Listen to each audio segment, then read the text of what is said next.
कोल्हान का टाइगर है वो छोड़ के जा रहे हैं, लोबिन हेम्ब्रम छोड़ के जा रहे हैं, 30 को ज्वाइन कर रहे हैं। करने दो ना, लोमड़ी ज्वाइन करेगा। अगर कोई टाइगर बोल के ले जाता है तो जनता उसको लोमड़ी बना देगी। बीजेपी के वरिष्ठ नेता सूरज मंडल हमारे साथ हैं। सूरज, आज आपने प्रेस वार्ता किया, किन किन मुद्दों को लेकर सबसे पहले प्रेस वार्ता किया? दो मुद्दा ही किया। एक मुद्दा है कि ओबीसी के साथ में राज बनने के बाद अन्याय हुआ, अत्याचार हुआ, उसका 27% जो बिहार में आरक्षण मिलता था उसको काट के 14% कर दिया। एक से ये सवाल था। और 19 साल तक, 24 साल में 19 साल जनजाति लोग शासन किया और 5 साल बारीवासी किया। मूलवासी भाड़ में चला गया। और इस राज्य में जब तक मूलवासी कुर्सी पर नहीं बैठेगा, गद्दी पर नहीं बैठे, तब तक आप कभी भी इस राज्य का उत्थान नहीं हो सकता। सूरज जी, अगर बात करेंगे ओबीसी के बारे में, बीजेपी भी उस पर राजनीति करती आई है और यहाँ की जो पार्टी है जेएमएम हो, कांग्रेस लगातार ओबीसी के मांग उठाते रहती है, लेकिन दोनों तरफ से राजनीति होता रहा। अभी 24 साल हो चुके हैं, लेकिन ओबीसी के बारे में किन्हीं कोई सरकार नहीं सोचा है। बीजेपी ओबीसी के बारे में कोई सीरियस नहीं है। अगर सीरियसनेस बीजेपी होता तो 27 से 14% करने वाले बाबूलाल मरांडी उस समय मुख्यमंत्री थे, तो फिर उसको अध्यक्ष क्यों बनाते? अगर आदमी आज आरक्षण के मामले में लेके शेख हसीना को प्रधानमंत्री पद छोड़ना पड़ा और बांग्लादेश से भागना पड़ा, और इतना बड़ा खुन्नस में ये आदमी ओबीसी को 27 से 14 किया है और फिर उसके कंधे पर बंदूक रख के बीजेपी चलाना चाहती, तो ओबीसी वाले को हम लोग क्या नामर्द हैं जो सो जाए, चुप जाए? ओबीसी के लोगों को यही आह्वान करने हम आए कि जगो, और अगर पतला कलम से नहीं सुनता है तो मोटा कलम से लिखो, और आरक्षण, ओबीसी आरक्षण विरोधी वाले को इतना ठुकाई करो कि वो राजनीति करने के लायक नहीं रहे। और जो है 27% लागू करो, और ये क्या बोलते हैं, क्रीमिलियर से ओबीसी को बाहर करो।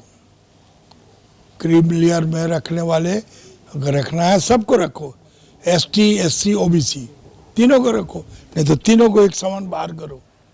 चुनाव महज 2 से 3 महीना बचा हुआ है, क्या ओबीसी संगठन एक मंच पे आ पाएंगे? जैसे ओबीसी की चुनाव में ही तो है, अगर आप अपना अधिकार मांगते हैं तो वो वोट देके, मतदान देके संगठन को एकजुट करेंगे, तभी तो आपको अधिकार मिल पाएगा। मैं उसके परवाह नहीं करता हूँ। मुझे परवाह नहीं है कि किसकी सरकार बनेगी, कौन मुख्यमंत्री बनेगा। हमको अपना मुद्दे से मतलब है। नहीं तो जो भी बनेगा मुख्यमंत्री बनेगा तो उसको आंदोलन करके शेख हसीना की तरह बांग्लादेश से भागा, झारखंड से भगा देंगे। दादा, सवाल और यही है कि अभी का जो राजनीतिक परिस्थिति है, झारखंड की अगर बात करेंगे, देख रहे हैं जेएमएम की क्या हाल हो रही है, बड़े बड़े नेता छोड़ के जा रहे हैं जेएमएम को। उनका कहना है कि बस जो जेएमएम का सरकार अभी वर्तमान में सरकार वो हेमंत की सरकार है, हेमंत जो चाहेगा वही हो रहा है और बड़े वरिष्ठ नेता लोग छोड़ के जा रहे हैं। आप देखिए, एक नारा देता है जंगल जमीन हमारा है, तो जनता का नहीं रहा। वो एक परिवार का बाप बेटा माँ का सब जंगल जमीन हो गया उसका। 100 एकड़ जमीन लिया है ना यहाँ बरियातू में, 6 एकड़ इसके पास जमीन था। बोकारो में 1600 एकड़ जमीन है। एक यहाँ है बरियातू जो है, 100 एकड़ का घेराव किया, टीवी में दिखाया। जांच आप लोग मांग क्यों नहीं करते हैं जांच को लेके? 8-10 केस है, जांच तो सब जगह हो रहा है ना। करप्शन के चार्ज तो इस पर है, और यहाँ ये बोलता है ऐसे करके, और वहाँ जाके पैर पकड़ता है। मालूम आप लोग को है? पैर पकड़ के बैल लिया। बैल कैसे हुआ पूछिए? तो इस पर चुनाव में क्या हो, क्या लगता है? अगर नहीं, ज्योतिष नहीं है, लेकिन जो अभी चल रहा है, अभी राजनीतिक परिस्थिति जैसा है कि जेएमएम के बड़े बड़े नेता छोड़ रहे हैं, और नहीं आप बताइए ना, अभी जो बड़े बड़े नेता छोड़ के जा रहे हैं, तो कोल्हान का देखिए कोलैप्स कर गया, संथाल में टाइगर बोला जाता है, चंपेश्वर कोल्हान का टाइगर है, वो छोड़ के जा रहे हैं, लोबिन हेम्ब्रम छोड़ के जा रहे हैं, 30 को ज्वाइन कर रहे हैं। करने दो ना, लोमड़ी ज्वाइन करेगा। अगर कोई टाइगर बोल के ले जाता है तो जनता उसको लोमड़ी बना देगी। कोई फायदा नहीं होने वाला उनका। क्या जी फायदा होगा? बोलो ना, नेतागिरी करना चाहता है। आप ना बताएंगे दादा, ये भी नेता है ना। आपका जितना अनुभव है उतना दिन का अनुभव नहीं है। इस बार जो दादा सुनिए, पहले इस बार जो चुनाव होने वाला है, इसमें क्या लगता है इस बार आपको? सुनिए ना, यही लोग घूमेगा ना, हमारा संदेश लेके यही लोग जाएगा ना। हम सब जगह थोड़े जा पाएंगे, जितना जाएंगे बाकी लोग जाएगा इधर से। असर होगा दादा जेएमएम से जो बड़े नेता जा रहे हैं, जेएमएम पर असर पड़ेगा कि नहीं पड़ेगा? सुनो, इस बार जो सरकार बनेगी ना, मधु कोड़ा से भी खराब सरकार बनेगी। किसकी बनेगी? फिर यही बात बोल रहे हो, किसकी बनेगी? हम बोल रहे हैं मधु कोड़ा से भी खराब सरकार बनेगी, इतना ही लिख लो। तो इसके बाद आपका कुछ होगा, मतलब कोई आंदोलन का रूप करेंगे, जिससे ओबीसी की बात आप कर रहे हैं कि बता रहे आप कुर्मी लोग भी आदिवासी कह रहे हैं कि हमको आदिवासी का दर्जा दे दिया जाए। मांग तो करने का सबको अधिकार है ना। कुर्मी और हम लोग देखिए 1912 तक हम लोग बंगाल में ये एरिया था, तो हम लोग शेड्यूल कास्ट थे। ठीक है, कुर्मी लोग भी ट्राइबल था वहाँ, कुर्मी था, खेतोरी था, घटवाल था। अजीब है, पलामू में घटवाल है अनुसूचित जाति में, सिंहभूम में है घटवाल अनुसूचित जाति में, रांची, हजारीबाग, गिरिडीह, संथाल परगना में ओबीसी में। हम लोग उड़ीसा में, बंगाल में, त्रिपुरा में हम लोग अनुसूचित जाति है। 1912 तक हम लोग अनुसूचित जाति में थे यहाँ। जब बिहार काट के, बंगाल काट के बिहार बना दिया तो ख़त्म कर दिया। तो उस पर एक बार सब इस सब पर अब आंदोलन खड़ा हो रहा है।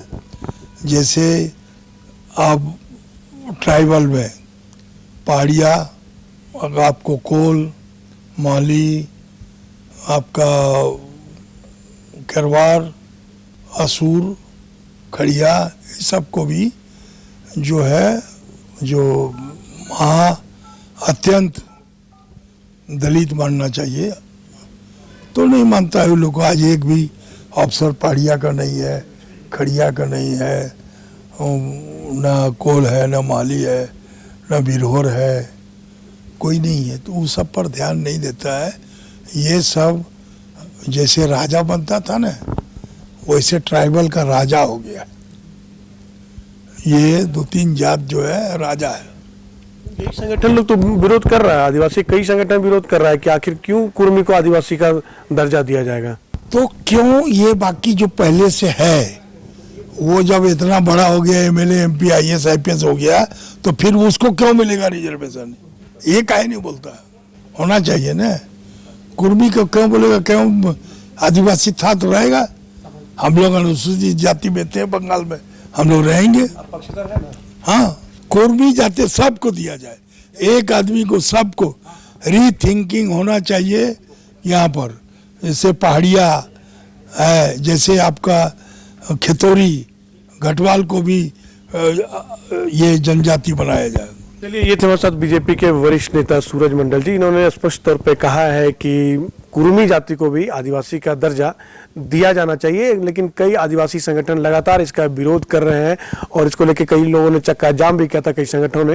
लेकिन देखना होगा इस बार जो विधानसभा चुनाव आने वाला है, उसमें यह कितना बड़ा मुद्दा बन के उभरता है। सहयोगी राकेश के साथ मनीष, न्यूज विंग, रांची। आपकी उंगलियां भी बरतेंगी। ये देखिए सर, A1 क्वालिटी का सीमेंट लगा रहा हूं मैं। मजबूती का सारा ठेका हम ही लिए हैं का? अरे बॉडी विदाउट स्ट्रॉन्ग बोन किस काम का? देखिए मजबूत घर चाहिए तो अच्छे सीमेंट के साथ अच्छा सरिया भी लगाइए, तभी तो ऐसा घर बनेगा जो पीढ़ियां बरते। तो कौन सा टीएमटी लगाएं? अरे एक ही तो है, भारत का सबसे भरोसेमंद Saluja gold TMT bars. Extra strong, higher earthquake resistance, flexible, better bonding with cement और सालों का भरोसा। निर्माण में मजबूती चाहिए तो अच्छे सीमेंट के साथ लगाइए सिर्फ सलूजा गोल्ड टीएमटी। अब सही पकड़े हो कॉन्ट्रैक्टर बाबू। सलूजा गोल्ड टीएमटी बार, मजबूती सब कुछ है।